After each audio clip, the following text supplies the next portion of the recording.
정상적인 그리스도인의 생활. 워치만 니 제7장 하나님의 영원한 목적.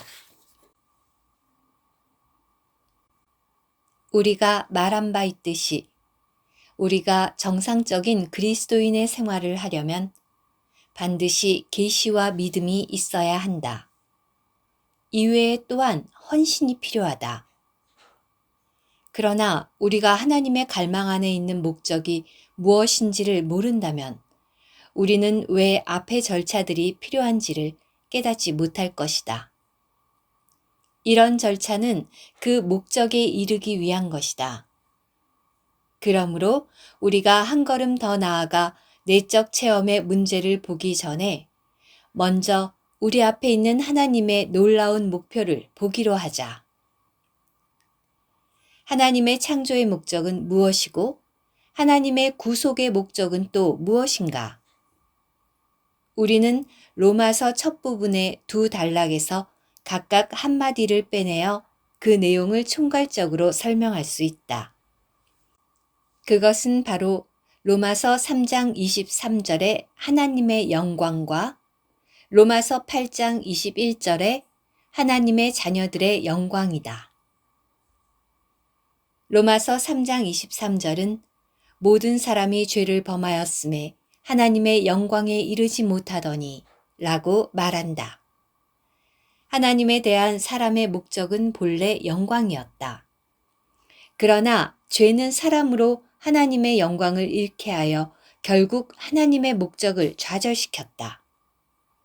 우리는 죄를 생각할 때마다 자동적으로 죄에 따른 심판과 정죄를 지옥과 연결시켜 생각한다. 사람의 관념은 항상 내가 죄를 범하면 내게 형벌이 임한다고 생각하지만 하나님의 생각은 그렇지 않다. 그분은 죄로 인하여 사람이 영광을 잃었다고 생각하신다. 범죄의 결과는 바로 우리가 하나님의 영광을 잃어버리는 것이다. 그러나 구속의 결과는 우리에게 다시 영광을 얻을 자격을 부여하는 것이다. 그러므로 구속 안에서 하나님의 목적은 영광, 영광, 영광이다. 많은 형제들 중에서 맏아들이 되심. 이제 우리는 이와 관계된 부분인 로마서 8장 16절부터 18절, 29절, 30절을 먼저 보기로 하자. 바울은 우리는 하나님의 자녀라. 자녀이면 또한 후사, 곧 하나님의 후사요. 그리스도와 함께 한 후사니 우리가 그와 함께 영광을 받기 위하여 고난도 함께 받아야 할 것이니라. 생각건대 현재의 고난은 장차 우리에게 나타날 영광과 좋게 비교할 수 없도다. 8장 16절에서 18절. 하나님이 미리 아신 자들로 또한 그 아들의 형상을 본받게 하기 위하여 미리 정하셨으니 이는 그로 많은 형제 중에서 맏아들이 되게 하려 하심이니라. 또 미리 정하신 그들을 또한 부르시고 부르신 그들을 또한 의롭다 하시고 의롭다 하신 그들을 또한 영화롭게 하셨느니라. 8장 29절 30절 라고 말했다. 하나님의 목적은 무엇인가? 그것은 그분의 아들 예수 그리스도를 많은 형제들 중에서 맏아들이 되게 하시고 그들로 모두 그분의 아들의 형상을 본받게 하는 것이다. 그분은 어떻게 이 목적을 실현하시는가? 의롭다 하신 그들을 또한 영화롭게 하셨느니라. 하나님의 창조와 구속 안에서 그분의 목적은 바로 그리스도께서 영광을 얻은 많은 아들들 가운데 맏아들이 되시는 것이다. 이것에 포함된 의미를 많은 사람들이 이해하지 못할 수도 있기 때문에 조금 더 자세하게 보기로 하자. 요한복음 1장 14절은 주 예수님이 하나님의 독생자라는 것을 우리에게 말해준다. 말씀이 육신이 되어 우리 가운데 거하심에 우리가 그 영광을 보니 아버지의 독생자의 영광이요. 그분이 하나님의 독생자라는 것은 그분 외에 하나님께 다른 아들이 없다는 말이다. 그분은 영혼 안에서 아버지와 함께 계셨다. 그러나 성경은 하나님께서 그리스도를 독생자로 갖는 것만으로는 만족하시지 않고 그분을 맏아들로 세우고자 하심을 말한다. 독생자는 어떻게 해야 맏아들이 될 수 있는가? 이 문제의 답변은 매우 간단하다. 아버지에게 아들들이 더 있으면 된다. 만일 당신에게 아들이 하나밖에 없다면 그는 독생자이다. 그러나 나중에 당신이 아들 며칠 더 낳았다면 독생자는 자연히 맏아들이 되는 것이다. 창조와 구속 안에서의 하나님의 목적은 바로 많은 아들들을 얻는 것이다. 그분은 우리를 필요로 하신다. 우리가 없다면 그분은 만족하시지 않는다. 얼마 전에 나는 구원의 안전, 확신, 기쁨이란 책의 저자인 조지 커팅을 만나보러 갔었다. 내가 93세의 나이든 형제의 면전으로 안내되었을 때 그는 내 손을 붙잡고서 조용하고 사려 깊은 어조로 이렇게 말했다. 형제여, 당신은 내게 그분이 없으면 안 된다는 것을 아십니까? 또 당신은 그분에게 내가 없으면 안 된다는 것을 아십니까? 라고 말했다. 그가 고령이었으므로 육신의 약함 때문에 다른 것을 말할 수는 없었고 단 1시간 동안 그와 함께 있었다. 그러나 그때의 만남이 항상 기억에 남는 것은 그가 반복했던 두 마디 때문이었다. 즉, 형제여, 당신은 내게 그분이 없으면 안 된다는 것을 아십니까? 또 당신은 그분에게 내가 없으면 안 된다는 것을 아십니까?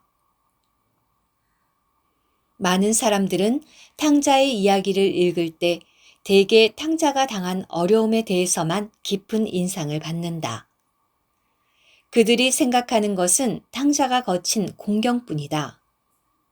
그러나 이것들이 이 비유의 요지가 아님을 알아야 한다.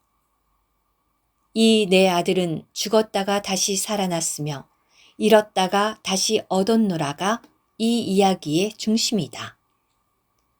문제는 아들이 무슨 고통을 당했는가에 있지 않고 아버지가 무엇을 잃었는가에 있다. 이 아비된 자야말로 고통을 당한 자요, 잃어버린 자이다. 양 한 마리를 잃어버렸을 때 이것은 누구의 손실인가? 당연히 손실을 입은 자는 목자이다. 드라크마 하나를 잃었을 때 누구의 손실인가? 물론 여인의 손실이다. 한 아들을 잃어버린 것은 누구의 손실인가? 아버지의 손실이다. 이것이 누가복음 15장이 우리에게 보여주는 바이다. 주 예수님은 본래 하나님의 독생자이셨다. 그분이 독생자이시기 때문에 그분에게는 형제가 없었다. 그러나 아버지께서 아들을 보내신 목적은 그분의 독생자로 하여금 맏아들이 되게 하고 그분의 사랑하는 아들로 하여금 많은 형제들을 갖게 하는 것이었다. 성육신과 십자가의 전체 이야기는 바로 이것을 위한 것이다. 또 이로써 많은 아들을 이끌어 영광 안에 들어가게 하는 히브리서 2장 10절. 하나님께서 최종적으로 온전히 이루고자 하는 목적도 완성될 것이다. 로마서 8장 29절에서 우리는 많은 형제들을 보고 히브리서 2장 10절에서는 많은 아들들을 본다. 주 예수님의 측면에서 말하면 많은 형제들이고 아버지 하나님의 측면에서 말하면 많은 아들들이다. 이 두 용어는 성경에 근거한 용어이고 모두 성숙의 의미를 갖고 있다. 하나님께서 얻고자 하시는 것은 완전히 성장한 아들들이다. 이뿐 아니라 하나님은 그분의 아들들이 곳간이나 차고 들에 거하기를 원치 않으시고 그분의 집에 거하여 그분의 영광에 참여하기를 원하신다. 이것이 로마서 8장 30절에서 설명하는 바 의롭다 하신 그들을 또한 영화롭게 하셨느니라 이다. 아들의 명분인 그분의 아들의 충만한 표현이 많은 아들들에게 대한 하나님의 목적이다. 그분은 어떻게 이 목적에 이르시는가? 먼저 그들을 의롭다 하시고 또한 의롭다 하신 그들을 영화롭게 하시는 것이다. 그들에 대한 하나님의 다루심은 바로 이 목적을 위한 것이며 그분은 아들들이 성숙하여 그분과 함께 영광을 누리도록 정하셨다. 그분은 하늘 전체가 영광을 얻은 아들들로 충만하기를 원하신다. 이것이 바로 그분의 구속의 목적이다. 한 알의 밀. 그러나 하나님의 독생자는 어떻게 그분의 맏아들이 되실 수 있는가? 요한복음 12장 24절은 그 방법을 설명해 준다. 한 알의 밀이 땅에 떨어져 죽지 아니하면 한 알 그대로 있고 죽으면 많은 열매를 맺느니라. 그 밀알은 누구인가? 주 예수님이시다. 온 우주 안에 하나님께는 두 번째 밀알이 없고 오직 하나의 밀알이 있을 뿐이다. 하나님께서 땅에 두시어 죽음과 부활을 통과하게 했던 유일한 밀알은 첫 번째 밀알이 되었고 그 밀알로부터 많은 밀알이 산출되었다. 그분의 신성으로 말할 때 주 예수님은 유일한 하나님의 독생자이시다. 그러나 부활로부터 영원까지 그분은 또한 맏아들이시다. 이는 그때로부터 그분의 생명이 많은 형제들 안에도 있게 되었기 때문이다. 또한 이것은 성령으로 난 우리들이 신의 성품에 참여하는 자가 되었기 때문이다. 이것은 우리에게서 나온 것이 아니라 완전히 하나님에게서 나온 것이다. 우리를 그리스도 안에 두신 분은 하나님이시다. 우리가 아들의 영을 받았으므로 아바 아버지라 부르시느니라. 성령이 친히 우리 영으로 더불어 우리가 하나님의 자녀인 것을 증거하시나니. 로마서 8장 15, 16절. 주 예수님은 성육신과 십자가로 말미암아 이것을 가능하게 하셨다. 아들이 죽기까지 순종하심으로 아버지로 하여금 많은 아들들을 얻으시게 하였기 때문에 하나님 아버지의 마음은 만족되셨다. 요한복음 1장과 20장은 이 방면에서 가장 귀중한 장들이다. 요한복음의 시작은 우리에게 예수께서 아버지의 독생자라고 말한다. 그리고 이 복음서의 끝부분은 주 예수님이 죽음에서 부활하신 후 막달라 마리아에게 나타나셔서 다음과 같이 말씀하신 것을 기록한다. 너는 내 형제들에게 가서 이르되 내가 내 아버지 곧 너희 아버지 내 하나님 곧 너희 하나님께로 올라간다 하라. 요한복음 20장 17절. 본래 주님은 자주 아버지 혹은 내 아버지라고 하셨다. 그러나 부활하신 후에 그분은 앞에 한마디를 추가하여 또한 너희 아버지라고 하셨다. 이것은 맏아들, 곧 먼저 나신 분이 하신 말씀이다.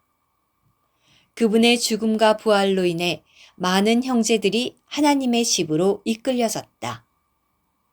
그러므로 같은 구절에서 그분은 그들을 내 형제들이라고 부르셨다. 이것이 히브리서 2장 11절에서 말한 바 형제라 부르시기를 부끄러워 아니하시고 이다. 아담이 당면한 선택. 하나님은 에덴 동산에 많은 나무를 심으셨는데 동산 가운데에 그분은 생명나무와 선악을 알게 하는 나무를 두셨다. 피조되었을 때 아담은 순진하여 선도 모르고 악도 모르는 상태에 있었다. 생각해보라.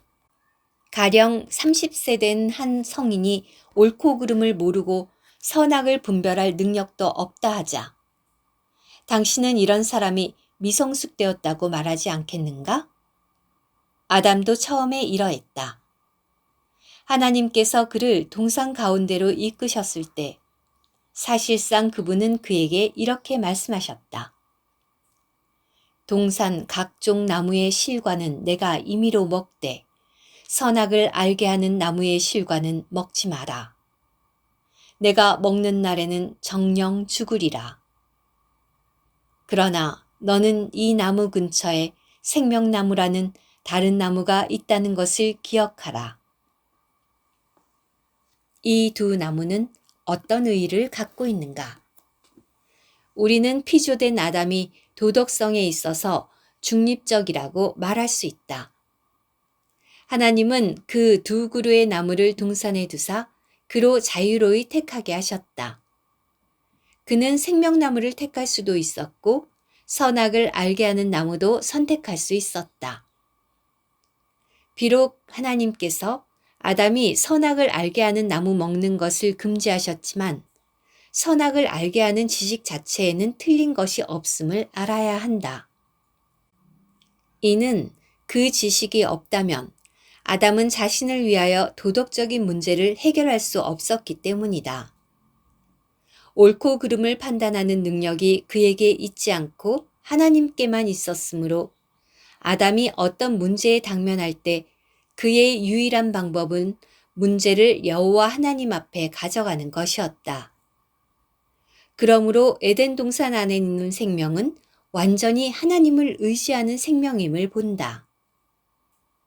그러므로 이 두 그루의 나무는 두 가지 큰 원칙을 상징하고 있다. 생명나무는 하나님 자신인데 이는 하나님께서 곧 생명이시기 때문이다. 그분은 가장 높은 생명의 형태이시고 생명의 근원과 목적이시다. 과실은 무엇인가? 이는 바로 우리 주 예수 그리스도이시다. 당신은 나무는 먹을 수 없지만 과실은 먹을 수 있다. 어느 누구도 하나님을 하나님 그대로 영접할 수는 없지만 우리 모두는 주 예수를 영접할 수 있다. 과실은 나무에서 먹을 수 있고 받아들일 수 있는 부분이다. 그러므로 내가 겸손히 말하지만 주 예수님은 우리가 영접할 수 있는 형태로 계신 하나님이시다. 하나님께서 그리스도 안에 계시기 때문에 우리가 그분을 영접할 수 있는 것이다.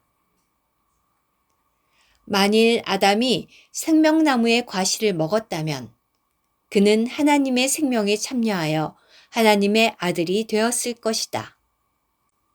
이는 아담 안에 하나님으로부터 온 생명이 있었을 것이기 때문이다. 이 하나님의 생명이 사람과 연합되었더라면 인류는 모두 하나님의 생명을 갖게 되었을 것이고 또한 끊임없이 하나님으로 말미암아 살게 되었을 것이다.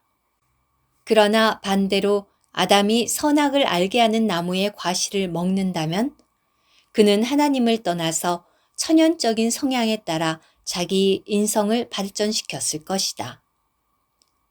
그가 이 방면에서 고봉에 이를 때 그는 스스로 만족하는 사람이 되고 그의 안에 단독적으로 판단하는 능력을 갖게 된다. 그러나 그에게는 하나님으로부터 온 생명이 없다. 그러므로 이것은 그의 앞에 놓인 하나의 선택이었다. 그가 성령의 길을 택하고 순종의 길을 택했다면 그는 하나님을 의지하여 사는 하나님의 아들이 되었을 것이다. 그 반대로 그가 천연적인 길을 택했다면 그는 자기를 발전시키며 단독적인 사람이 되고 하나님 밖에서 판단하고 행동할 것이다. 인류의 역사는 바로 그의 선택의 결과이다. 아담의 선택이 바로 십자가가 필요한 이유이다. 아담이 선악을 알게 하는 나무를 택했으므로 그는 독립된 입장을 취하게 되었다. 이렇게 함으로써 그는 자신을 충분히 발전시키는 사람이 되었다. 그는 어떤 지혜를 사용할 줄 알고 모든 것을 스스로 결정할 수 있게 되었다. 그는 스스로 행동하거나 멈출 수 있다. 그때로부터 그는 지혜롭게 되었다. 그러나 그의 결말은 사망이었고 생명이 아니었다. 그의 선택은 사탄과의 동력에 연루되어 있었기 때문에 결국 하나님의 심판 아래로 떨어진 것이다. 그러므로 그는 생명나무를 가까이 하는 것을 금지당했다. 두 종류의 생명이 아담 앞에 놓여 있었다. 하나는 하나님을 의지하는 거룩한 생명이고 다른 하나는 독립적이고 스스로 만족하는 사람에 속한 생명이다. 아담이 후자를 택한 것이 죄였다. 왜냐하면 그의 이런 선택은 사탄과 연합하여 하나님의 영원한 뜻에 대항하여 서는 것이었기 때문이다. 그는 자기의 인성을 개발하는 길을 택했지만 결과는 하나님을 멀리 떠나 있는 것이었다. 이런 선택의 결과는 바로 사망이다. 이것은 그에 대한 하나님의 목적을 이루는 데 필요한 거룩한 생명을 잃어버리고 도리어 기꺼이 원수의 하수인이 된 것이다. 그러므로 아담 안에서 우리는 모두 죄인이 되어 사탄의 지배를 받으며 죄와 사망의 법 아래 매어 모두 하나님의 진노하심을 받아야 하는 것이다. 이 점에서 우리는 주 예수님이 죽음과 부활을 거치실 필요성을 볼 수 있다. 또한 우리는 참된 헌신, 죄에 대하여 자기를 죽은 자로 여기고 그리스도 안에서 하나님을 향하여는 자기를 산 자로 여기며 죽은 자 가운데서 부활한 자같이 자기를 그분에 드리는 것의 필요성을 볼 수 있다. 우리 속에 있는 천연적인 것에서 나온 자아 생명은 죄의 법 아래에 복종하였기 때문에 우리 모두는 반드시 자신을 십자가의 죽음에 넘겨야 한다. 아담이 하나님의 생명을 거절하고 자아의 생명을 선택했기 때문에 하나님은 아담 안의 모든 것을 한데 묶어서 제거하지 않으실 수 없었다. 우리의 옛사람은 이미 십자가에 못 박혔다. 하나님은 이미 우리를 마지막 사람인 그리스도 안에 두셨다. 그러고 나서 그분을 십자가에 못 박으셨기 때문에 아담에게 속한 모든 것은 이미 다 제거되었다. 그런 다음 그리스도는 새로운 형태로 부활하셨다. 여전히 그분은 몸을 가지고 계시지만 더 이상 육신 안에 있지 않고 영 안에 계셨다. 마지막 아담은 생명 주는 영이 되었나니. 고린도전서 15장 45절. 지금 주 예수님은 부활하셔 영적인 몸, 영광스러운 몸을 갖고 계신다. 그분이 더 이상 육신 안에 제한되지 않으시고 영이 되셨으므로 지금 그분은 사람들에게 영접될 수 있으시다. 주 예수님은 요한복음 6장 57절에서 나를 먹는 그 사람도 나로 인하여 살리라 고 하셨다. 유대인들은 그분의 살을 먹고 그분의 피를 마시는 이런 사상을 악하다고 생각하여 그분을 영접하지 못했다. 이는 그분이 아직 육신 안에 계셨기 때문이다. 영접하는 자에게는 하나님의 자녀가 되는 권세를 주셨으니 이는 하나님께로서 난 자들이라. 요한복음 1장 12, 13절. 하나님은 밖에서 우리의 생명을 개선하지 않으신다. 하나님의 사상은 우리의 생명을 개선된 단계로 이끄시는 것이 아니다. 왜냐하면 생명 자체가 잘못되었기 때문이다. 그분은 이 잘못된 생명을 영광 안으로 이끄실 수 없다. 그분은 하나님으로 거듭난 사람, 곧 새 사람을 필요로 하신다. 거듭남과 의롭다함은 병행된다. 아들이 있는 자에게는 생명이 있다. 생명에는 다양한 단계가 있다. 사람의 생명은 낮은 단계에 속한 동물의 생명과 하나님의 생명 사이에 있다. 우리는 우리보다 높은 단계나 낮은 단계에 속한 생명과 우리 사이에 있는 격리하는 큰 도랑을 뛰어넘을 수 없다. 또 우리와 하나님 사이의 간격은 우리와 낮은 단계에 속한 동물의 생명과의 간격보다 더욱 큰 것이다. 중국에 있을 때 어느 날 나는 침상에 누워있는 한 기독교 지도자를 만나러 갔었다. 편의상 그를 왕선생이라고 부르겠다. 그는 매우 학식 있는 철학 박사였다. 그의 도덕성은 중국 전역에서 존경받았고 그가 기독교 사업에 종사한 지도 수년이 되었다. 그러나 그는 거듭남의 필요성을 믿지 않고 다만 사랑과 선행의 사회복음만을 선창했다. 내가 이 왕선생을 보러 갔을 때 그가 기르던 개가 그의 침상 옆에 있었다. 나는 그와 하나님에 대해 말하고 그분이 우리 안에서 행하시는 역사의 성격에 대해 언급한 후에 그 개를 가리키면서 이 개 이름이 무엇이냐고 물었다. 그는 나에게 바둑이라고 알려주었다. 이어서 또 나는 그에게 이것이 개의 이름입니까? 성입니까? 라고 물었다. 그의 대답은 다만 개의 이름이요 라고 말했다. 개의 이름이라고 하셨지요? 그럼 내가 그 개를 왕바둑이라고 불러도 좋습니까? 그는 매우 강하게 그럴 수는 없지요 라고 답했다. 나는 이 개가 선생님 집에서 사는데 왜 왕바둑이라고 부를 수 없습니까? 라고 말했다. 그런 다음 나는 그의 두 딸을 가리키면서 당신의 딸들을 왕량이라고 부를 수 있지요? 라고 물었다. 그렇습니다.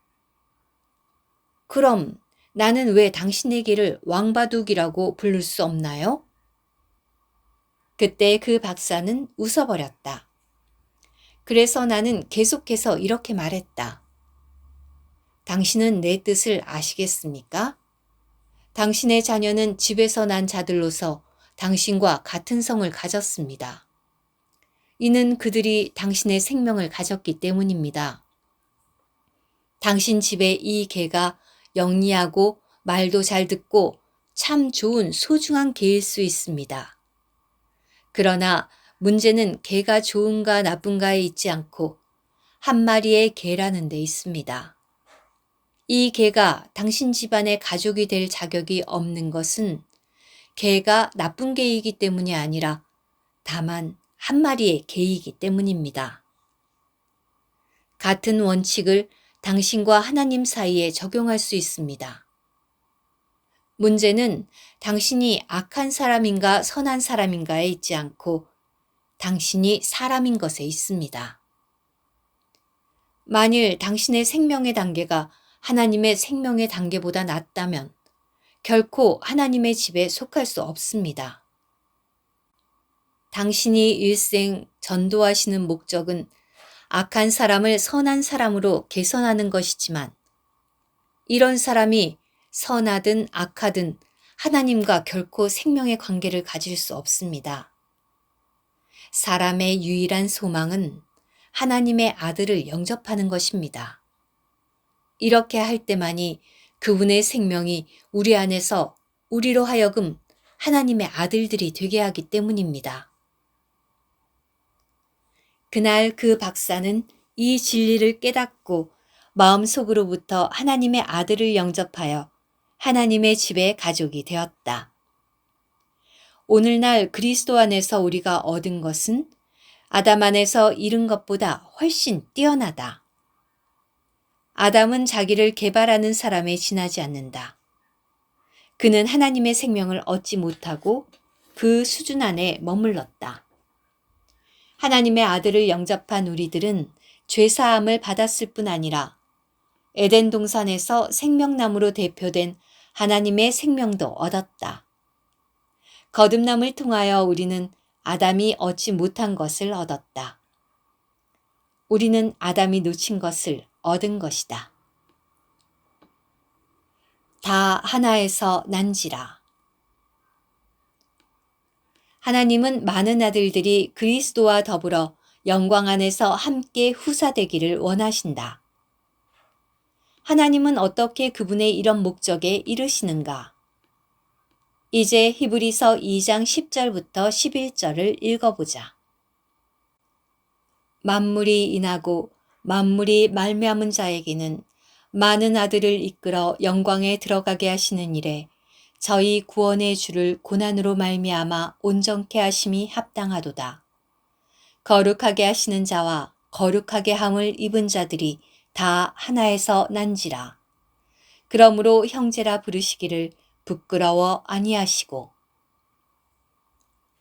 여기서는 두 방면이 언급되었다. 곧 많은 아들들과 그들을 구원할 주이시다. 다른 말로 바꾸면 한쪽은 거룩하게 하시는 자이고 다른 한쪽은 거룩하게 함을 입은 자들이다.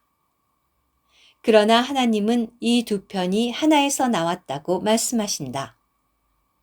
주 예수님은 세상의 사람으로 오셨는데 그분의 생명은 하나님께로부터 나온 것이다. 우리의 새 생명도 하나님께로부터 온 것이다.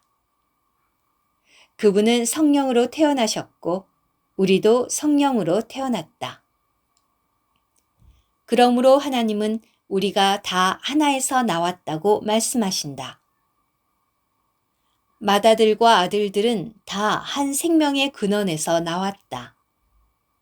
오늘날 당신이 하나님과 동일한 생명을 가진 것을 아는가?